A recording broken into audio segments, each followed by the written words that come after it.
Hello ladies and gentle nerds, my name is Dylloop and welcome back to Factorio Megabase Season 2. This is episode 30 and today we got quite a bit planned. I would like to automate modules because we're going to need them.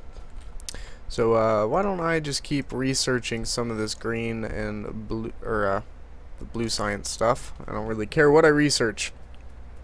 But I want to avoid the purple science till I get modules up and running, and I decided that I will be doing it with logistic spots because it's just easier that way. So I'm going to come up here, and I want modules to have a fairly high priority here. So I'm just going to take a splitter and maybe move it back by one. Just put it there. And I'm going to use some fast inserters into some active providers, or passive providers. And I'm going to fill 3 chests of these. I'm not going to put any kind of limits on them. Any of these that they can store in here is fine by me because I use a lot of them. So those will start storing them for me, and we're going to start building out the build. So we have 518 logistic spots, so that's good. Let me just go ahead and tear down some of this wood, and I'm going to put this right here. So for now, all we're going to do is the productivity, but what I'm going to do is set up a universal build, something that I can blueprint. So I'm just going to have a smart inserter coming out, a fast inserter coming in, and a power pole. And then we'll have I need steel.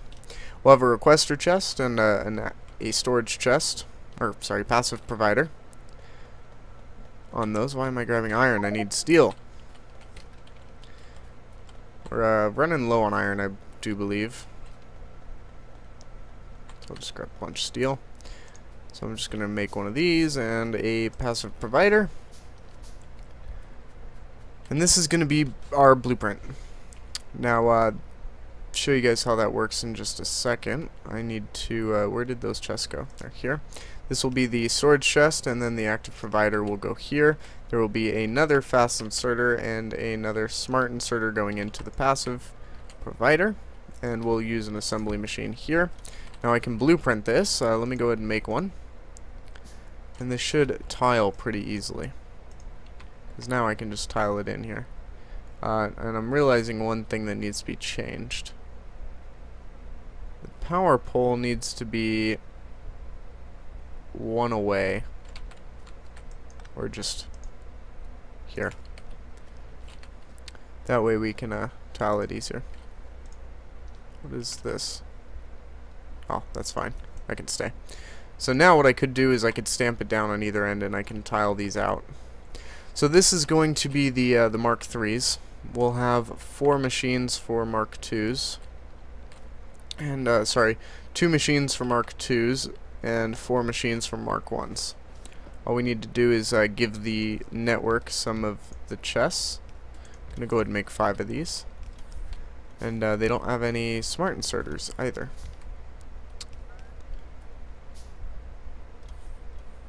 Power poles.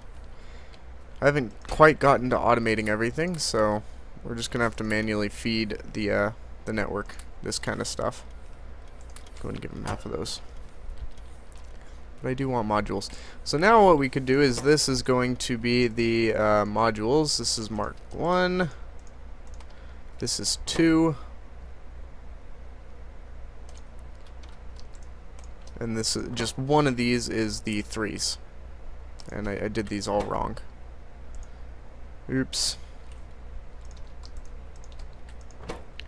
These need to be productivity first, and the reason for that is get purple science just up and running as soon as possible.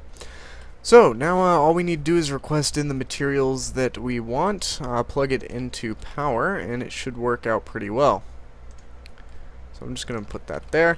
I'm going to say that the ones can keep a buffer store of 50, and that doesn't seem like a whole lot right now, but and it really isn't, but I don't really have the resources for more than that at the moment.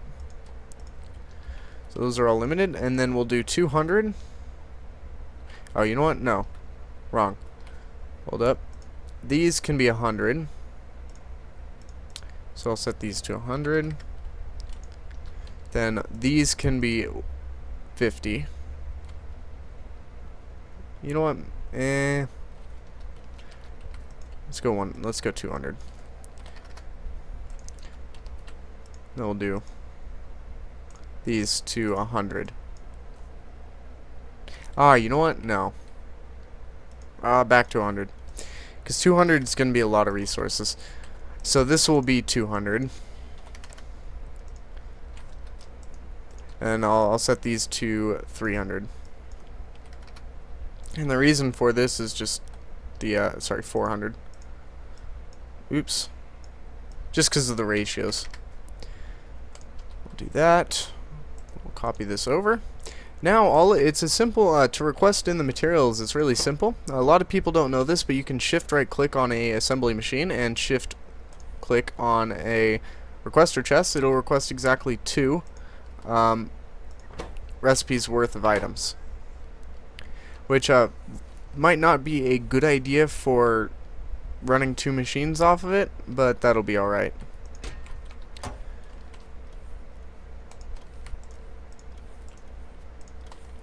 Alright, that's it. That's all we had to do. We will now start pumping out modules as soon as I get green circuits. I'm not really sure if those are covered in Roboport range, so let's get some Roboports out there. We've got some of them covered. No, we don't. We have no Roboports over here, so I want to just kind of stick them in here. That'll allow the construction bots to access these circuits. Lab efficiency finished. What else do I want? Well, portable solar panel. Why not? Go ahead and get it. This running speed is so slow. I say that every time. I can't wait to get modular armor. And these should start pumping out pretty soon. Just checking the requests here. They all seem to be pretty good. This is waiting on red circuits. These are waiting on green circuits. They are being requested in, but I do believe it's just bots are taking a bit of time to get over here. Or do we have... Oh, you know what? I see. These are... I do need to upgrade these. Because at the moment, I have wood chests here for circuits. I need to make them passive provider chests. That way our bots can access them.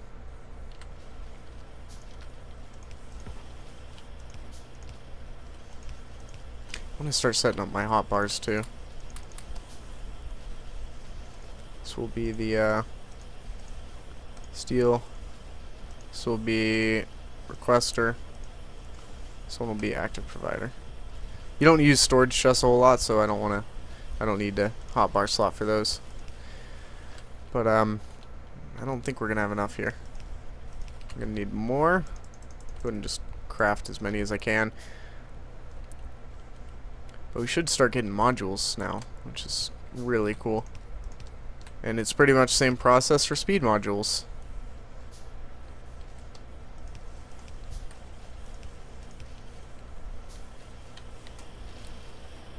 Alright.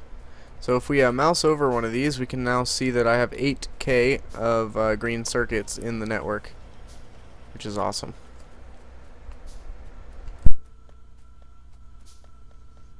Now, unfortunately, we're kind of hurting on red circuits. And a lot of that has to do with these are kind of set high. As you can see, I only have 86 blue circuits in the network at the moment, and all the red circuits are being held up by plastic. No, don't really need this.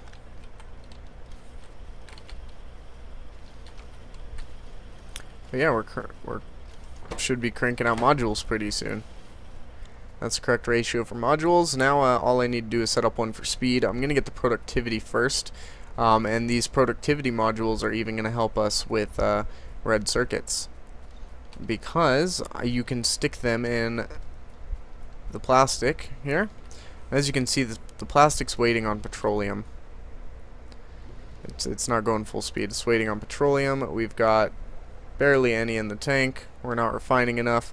So I'm going to have to do some upgrading pretty soon here. You know what? Why don't we get started on that today? We're only 10 minutes into the episode. Let me get another research going. Let's get energy shield equipment, and let's go build ourselves.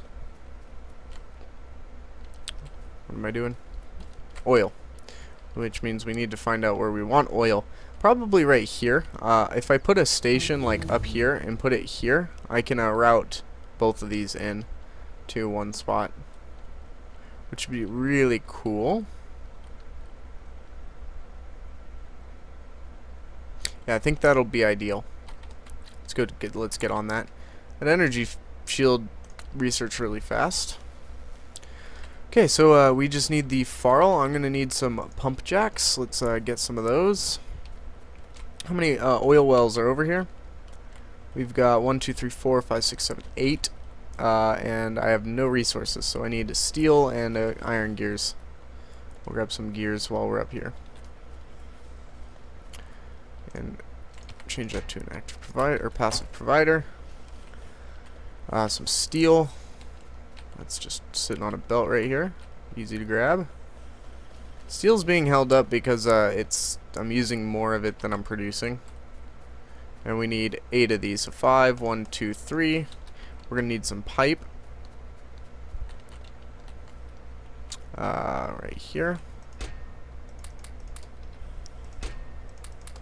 That should be enough, hopefully. You know what? I'd rather have more than too little. What else should I need?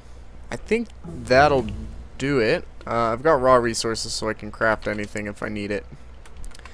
Energy shield finished. Let's get basic exoskeleton. This will allow me to start getting some of the researches done for the modular armor, which is quite expensive if we look at it.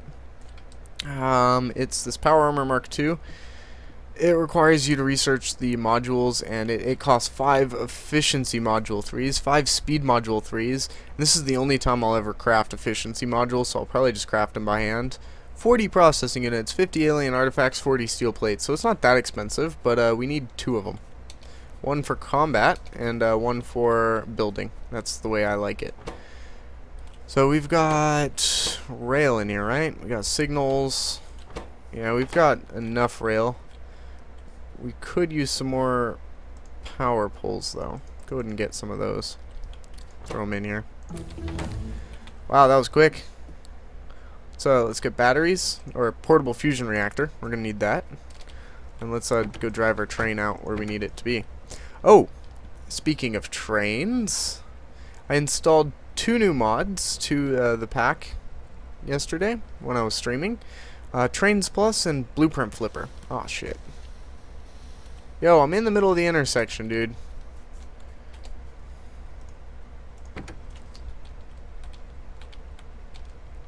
Oh, shit.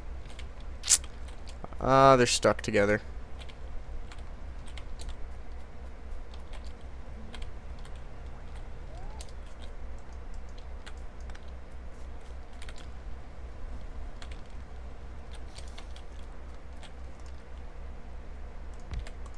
Yeah, throw in that fuel. Should be good. Run. Just make sure to stop there. Thank you. Yeah. So the Trains Plus mod's pretty cool, and so is Blueprint Flipper. The way Blueprint Flipper works is you can mirror blueprints. So for example, now you can flip these. So that's probably not a good idea. That's not a good example. What is a good example? This.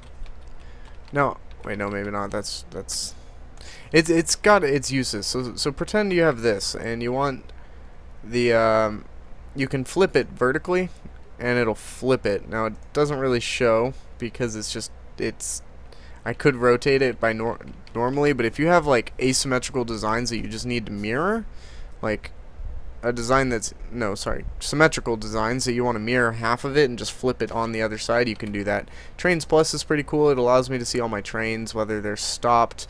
I can take manual control of them and drive them if I so desire.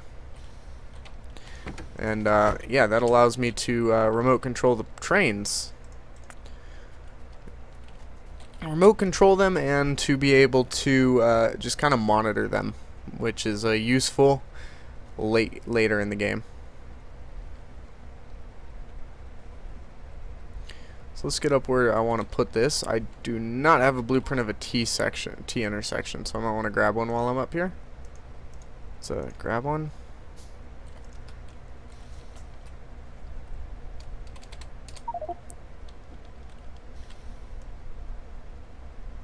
That should be good. Yeah, good enough. Now that command I used is just game.player.zoom equals 0.1. It allows you to zoom out farther, because a lot of the times the default zoom out is not far enough. Alright, so I'm just going to plant this blueprint down. And I didn't bring any robots. That's alright. I can just build it by hand, but this will allow me to actually see where everything goes. Yeah, nope, no robots. Okay, we finished portable fusion reactor. Let's go ahead and get night vision. That'll be a quick one. And I'll just build this intersection. We're probably not going to finish setting up oil this episode, but at least I can get started. And this new oil outpost will help out a lot. Oh, that was quick. Battery equipment. That'll be another really fast one.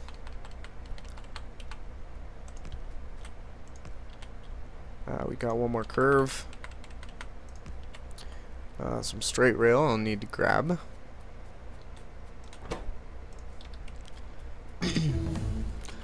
Alright, these are all really quick. Battery equipment Mark II. And I know how I'm going to build my modular armor, so I'm kind of making sure to get all the researches that I'm going to need for it.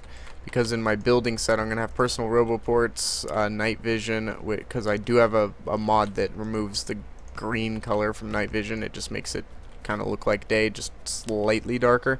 Helps out a lot with YouTube, which is awesome. Oh, excuse me. I had to cough. So just get these chain signals in, then we'll get the all the regular signals in. There we go, there we go, there we go. Now all I have to do is drive the train.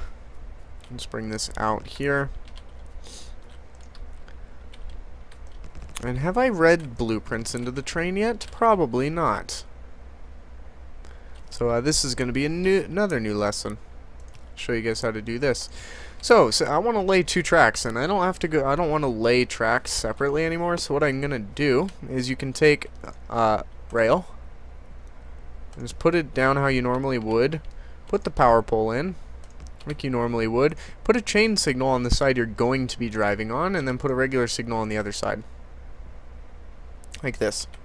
Now what I could do is I can take that, and I can also grab another blueprint, and this has to be going northeast. So it has to be facing this way. 1, 2, 3, 4 is the spacing I want. And we'll get a power pole. There they are. Put it right where I want it. Now this is kind of an interesting thing. So with both rails, if the arrow is not showing, you see how that yellow arrow is there? It's showing, so that's fine. But if it is not showing, like here, I actually have to take this rail and move it up or down by 1. It doesn't really matter which. I just have to move it. So we got 1, 2, 3, and 4 there. And I'll just stick a signal in there. So now I just need 2 more blueprints. Oop, couldn't insert. Let's get this stone and this wood out. And I can grab these one at a time.